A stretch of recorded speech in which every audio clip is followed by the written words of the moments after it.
The following program is brought to you by the University of Alabama.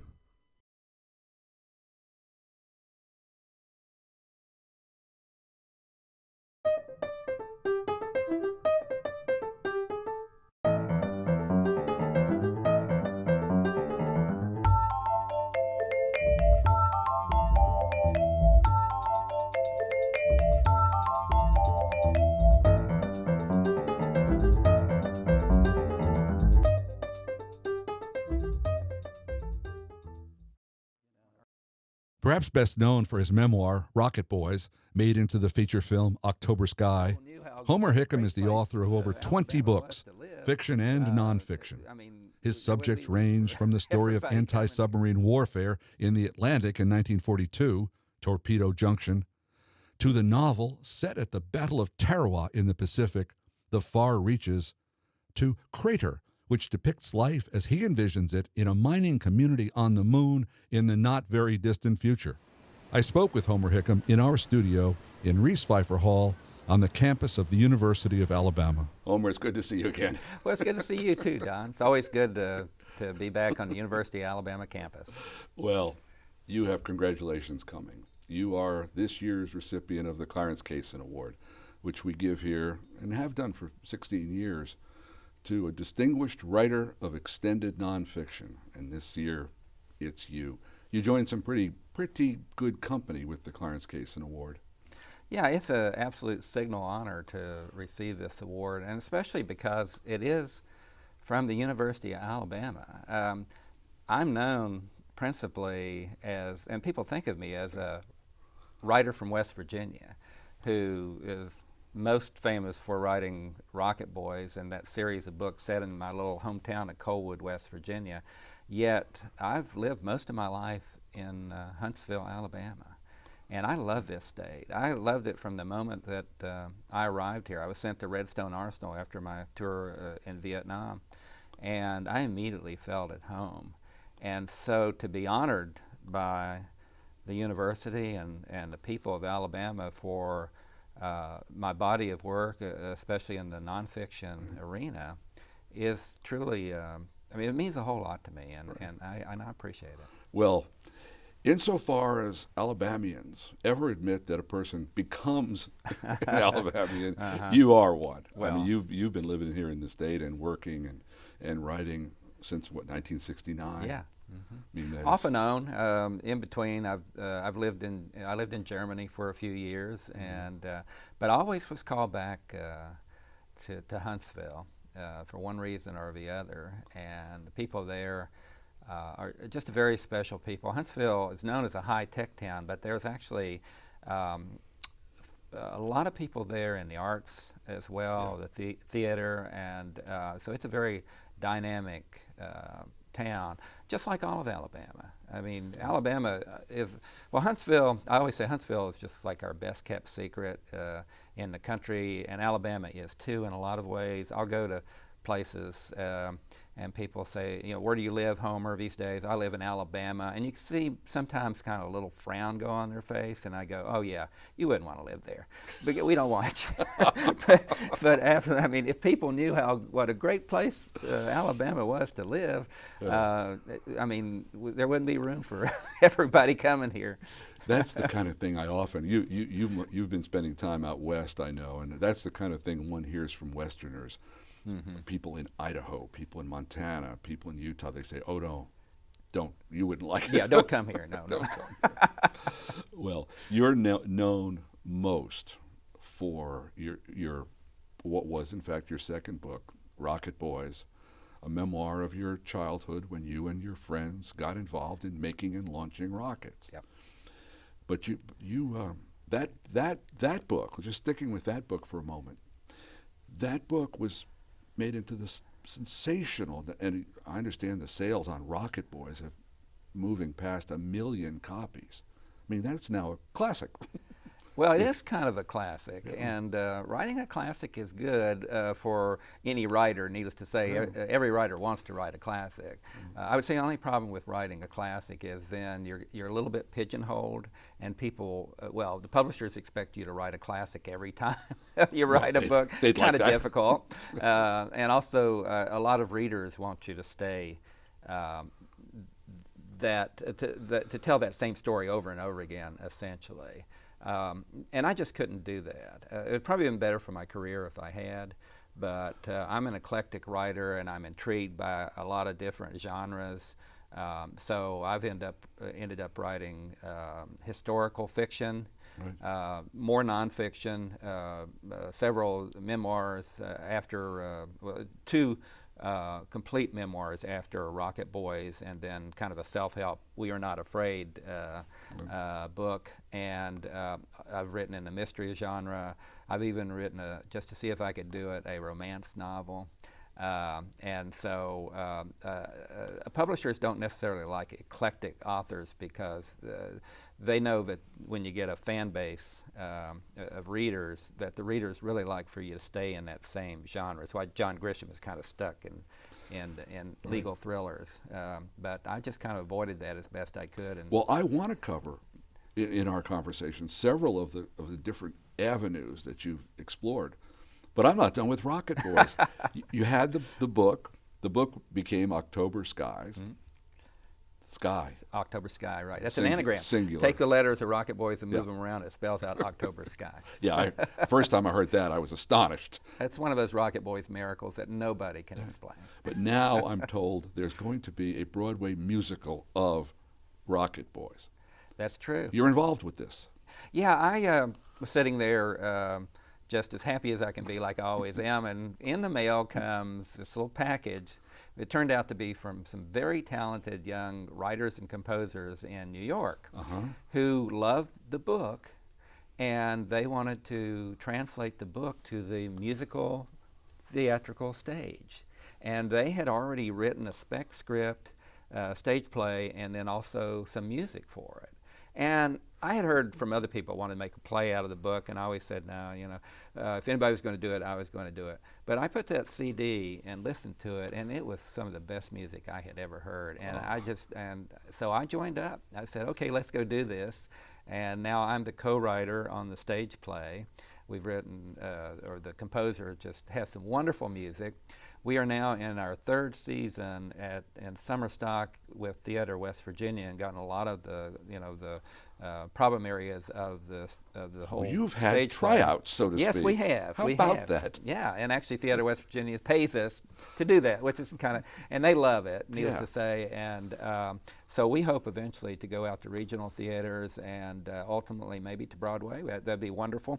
But I've always thought the ultimate destination for this show is for high school and college theatrical groups, because everybody that sees this and hears the music, they come out of it happy, inspired. They just want to go and do the best work they possibly can, whatever they're doing.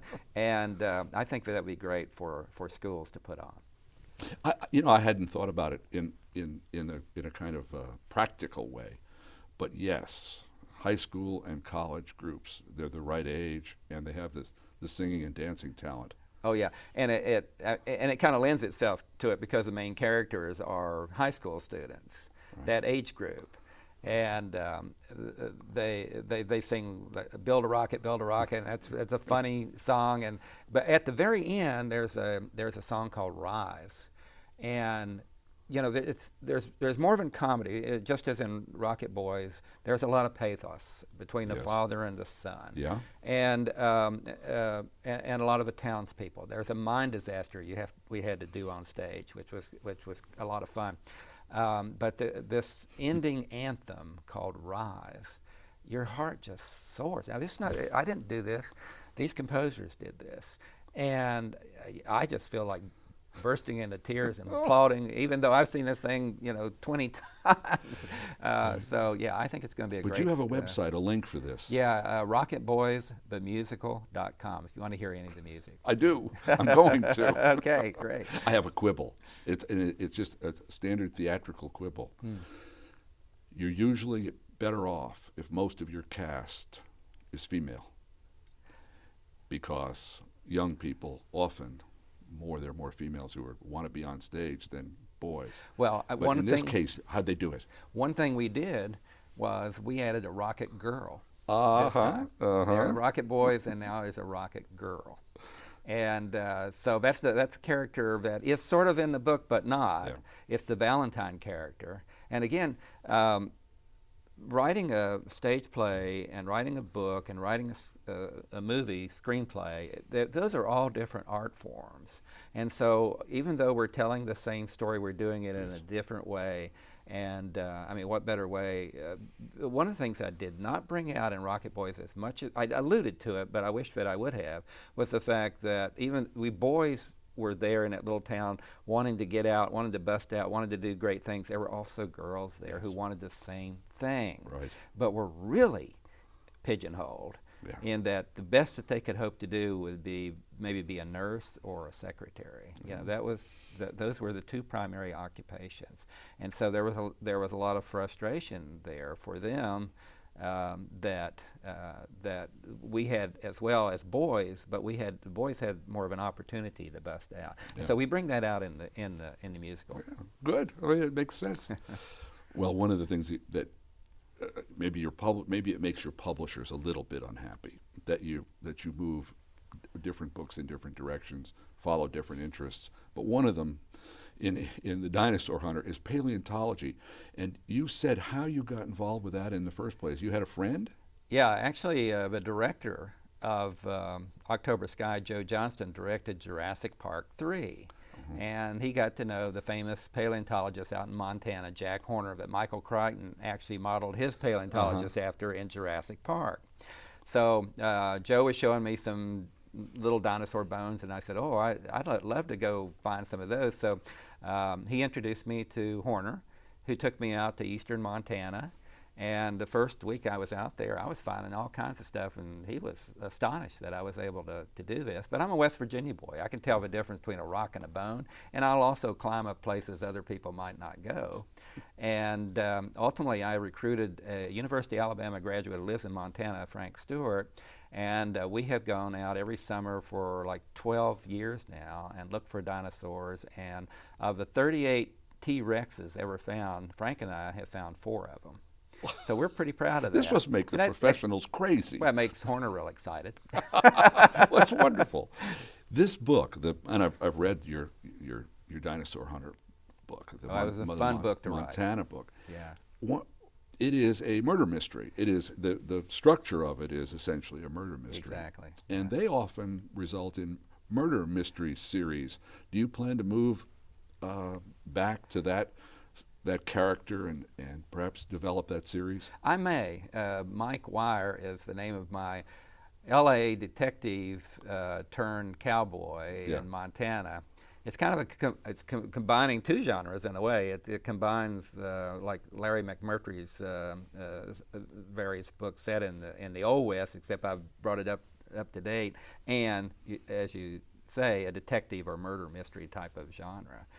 It's a lot of fun, and it's told in first person through Mike's voice, and he's just seen way too much of life, and he mostly just loves his gin and tonic, and he lusts after the woman who owns the ranch where he works, and so it's just a lot of fun to write. But at the same time, with The Dinosaur Hunter, I was able to sneak in a lot about hunting dinosaur bones and paleontology and the whole.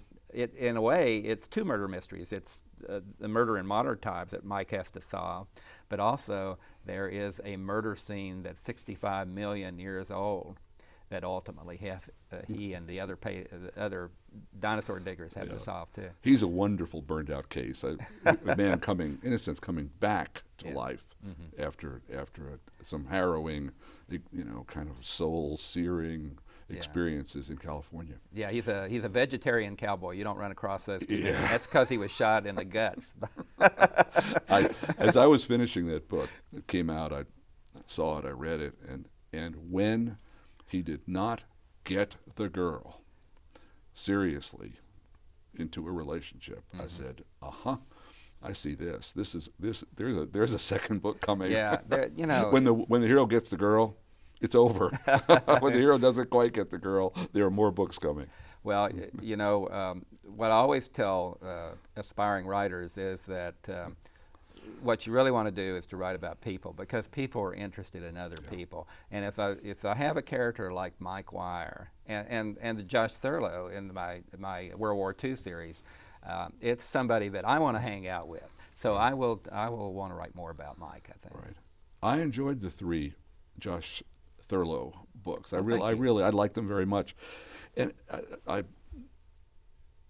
I was reminded of when you and I are almost the same age, and when I was a boy, I went to Saturday matinees and watched Commander Don Winslow of the United States Coast Guard. Mm-hmm. And when I opened the first, The Keeper's Son, I said, "There's something about this that seems familiar." Were you, as a child, did you see Commander Don Winslow? Do you know what I'm talking about? I did, yes, and all of those serials that wonderful. happened, and there was some inspiration from that. I mean, Josh Thurlow, he is a swashbuckler type of guy. He drinks too much. He womanizes too much. He's like every male fantasy in a way, but he's believable. He's not just a cardboard character, because he has a family history and a background, and just developing that through The Keeper's Son, The Ambassador's Son, and The Far Reaches has been a lot of fun. A lot of people have said The Far Reaches was too dark. They don't like the Josh in The Far Reaches compared to him in The Keeper's Son and The Ambassador's Son, and my response to that is, you're not quite seeing where I'm going. Josh is going crazy. He has been up to his knees in blood for going on now, 2.5 years in the South Pacific. Yeah. So I can't just pretend that this is not going to affect him. I was impressed by the research you had done into the Battle of Tarawa and how frank you were willing to be about, in a sense, incompetence is a nasty word, but that battle didn't have to be as awful, as the casualties didn't have to be as high. Had people understood the tides better? Yeah, the Marines were absolutely going to prove that they could launch an invasion on a Japanese-held island and take it. And even though their intelligence was poor, they took it, but they took it with buckets of blood that didn't have to be spilled. Yeah. And but it set really the plan for the rest of the whole campaign through the Pacific. So, and I have heard from historians who've read The Far Reaches, who said that the way I described the Battle of Tarawa was probably the best one that they had read, and even though there's been some wonderful books written about the Battle of Tarawa. And that, again, because people are interested in other people. You're there with Josh through every step of it, and you're meeting real people. I bring real people that were on that beach at that time. Yeah. I bring them back to life too, and he meets them as he goes along. And as you follow that, then you start to understand the whole structure of the battle. Yeah. And of course, after that, he meets a nun and goes off to another island. But hey, that's well, part of course, of course he does. Well, I'd like to see a fourth one there. Well, thank you. Your original interest. I mean, it occurs to me that you've almost never lived on flat Earth except in Vietnam. I mean, you lived in the mountains in West Virginia. You went to Blacksburg, to Virginia Tech. Huntsville is marginally mountainous. And we live on a mountain. Yeah. So Vietnam might be the only time you've ever been on flat land. I was in the Central Highlands in Vietnam, a very mountainous area. Oh, of course you were. Of course. I lost my head. I wasn't down in the Delta. I was up in the hills where a West Virginia boy needed to be. I felt very comfortable there, except for people kept shooting at me. I didn't know why. How odd that the Army would be wise enough to send you where you were comfortable. That's true. They never do that. No. There was some mistake in their logistics.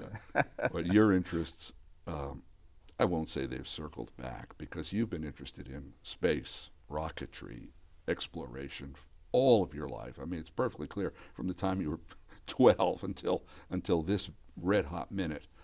But the last book you've published is called Crater, and it's about a moon colony. And there are a lot of things in there that are, I first understood that book to be young adult, but I read it very happily. I had no Some young adults strike me as, in a sense, juvenile, but not Crater. Crater seemed to be a perfectly sensible adult novel. We going to have moon colonies? If so, why? Are we going to mine a thing called helium-3? And if so, what is it? Well, let me, Thomas Nelson, my wonderful publisher for this young adult series, came to me and essentially asked me to write a young adult novel. And we don't have kids. We raise cats instead of kids, although we put a lot of kids through college, so we have connection there. But I thought, well, to me, a young adult novel would just be about some young adults. So I have some experience there with Rocket Boys and that whole series there. So, and then I thought to myself, well, what would be really kind of fun would be to have my hometown, Coalwood, West Virginia, on the moon. So that was how it kind of started in my head. All right, so how would that actually happen? Right. I kind of went back from there. If Coalwood, a company town on the moon, what would the rest of the moon be like? When would this probably happen? What would they be mining? And then who would this boy be that I wrote about? Crater is his name. Yeah. And so then the story started to come to me. He was sort of like little Sonny Hickam growing up in Coalwood. He was very innocent, but in this case I made him an orphan, so he didn't have the protection of his parents. He just had the company, which is really a caricature of the coal companies that I perceive on the moon. It's going to be very isolated, and so the company is just absolutely in charge of everything. And the colonel that I put in charge of the company or owns the company, he's a fellow that's going to get his way, and he doesn't care who gets hurt. And so Crater ends up being somebody that the colonel manipulates, and it ultimately sends him across the moon on a helium-3 convoy, and then up into space to look for something. That's the MacGuffin that he's working on.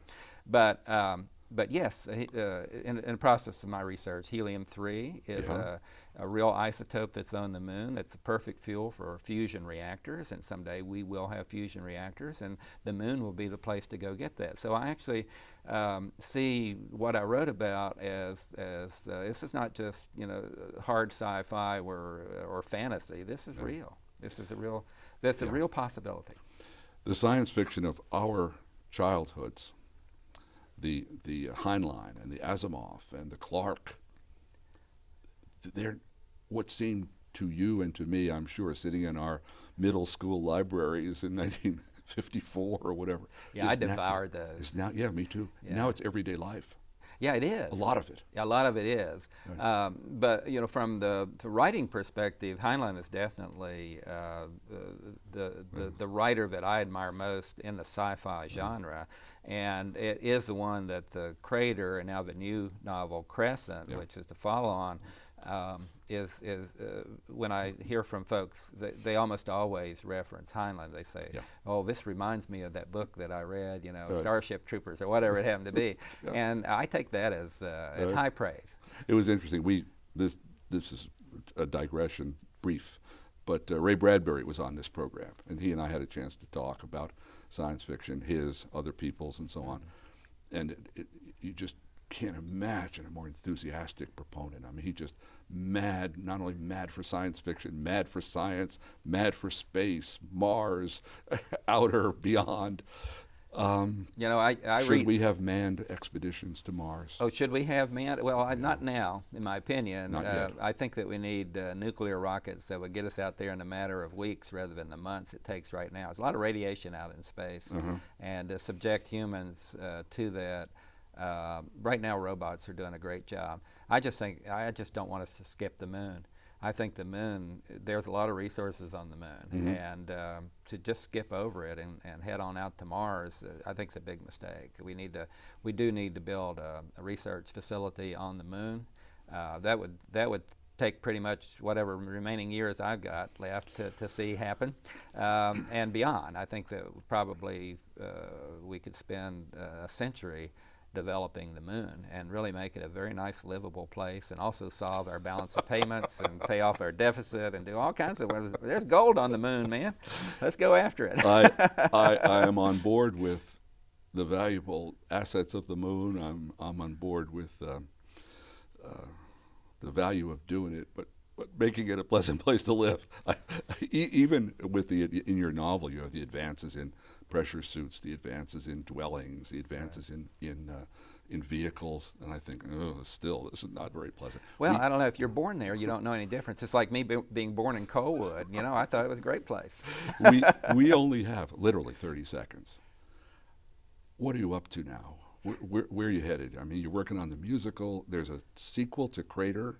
Yeah, I've got it. The third. It's a trilogy, and so I'm writing the third one right now, and that'll be out there. I'm being called back to write perhaps another memoir, so I'm working on that. I'm working in the short form a little bit. I'm going to write something on the making of October Sky. That was an adventure, let me tell you, and I think a lot of writers and lovers of the movie and the book will enjoy that. I am sure. Well, you're one of Alabama's hardest working writers. When I look at your production, it used to be a book every couple of years. Now it's a book every year and more. Well, I got started kind of late, and I'm running out of time, so I got to write fast. Well, you write fast, I'll read fast, and I hope, Homer, that we get a chance to sit down here again in not too long in the future and talk about your newer books. Well, thank you, Don. I do too. Thank you. This has been a pleasure. My pleasure.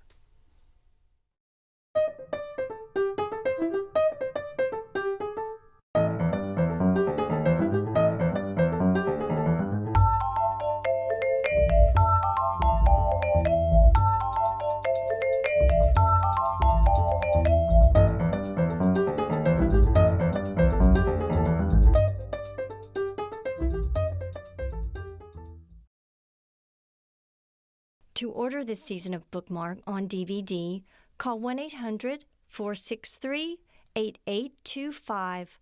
Additional information can be found on our website at www.alabamatv.org.